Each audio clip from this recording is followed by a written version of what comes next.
Do you know the maximum amount of aluminum that is injected into a child who follows the CDC schedule? I haven't done the arithmetic, but I believe it would amount to several milligrams.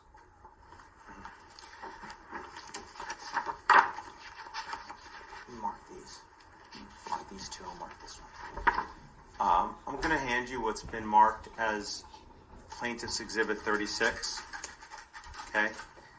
And before I do that, question for you. The group out of the British Columbia that you were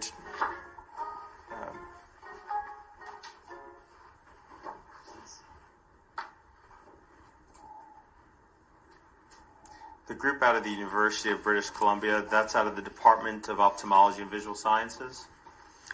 Yeah. All right. And, okay. Well, I'm going to hand you a letter from what's been marked as Exhibit 36, which is a letter from one of the professors that runs the lab in that group. We have 4 minutes left on the business. Okay.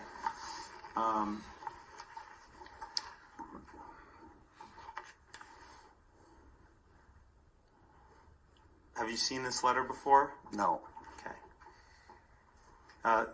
This letter is from the group at the University of British Columbia you mentioned before, correct? Yes. And it's addressed to HHS, correct? Yes. As well as NIH, Yes. FDA, and CDC, correct? Yes. Okay.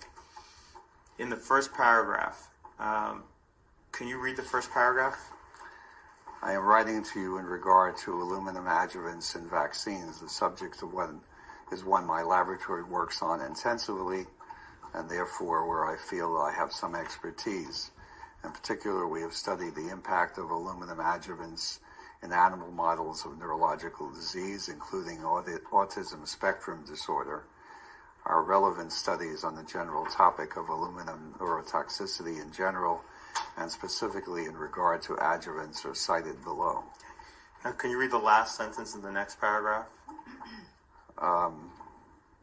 In children, there is growing evidence that aluminum adjuvants may disrupt developmental processes in the central nervous system and therefore contribute to ASD in susceptible children. And just the next paragraph.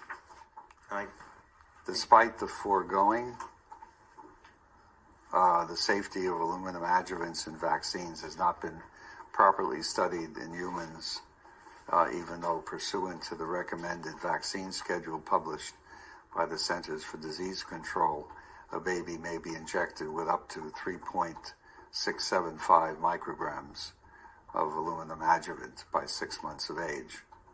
And just the next sentence, and I guess we can wrap up. In regards to the above, it is my belief that the CDC's claim on its website that vaccines do not cause autism is wholly unsupported. So my comments are, one, that my estimate was pretty much correct.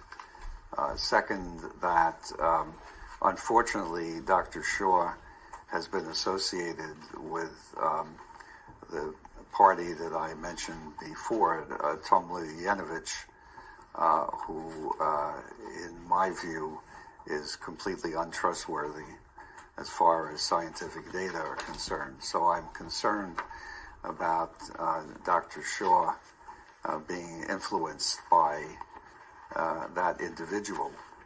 And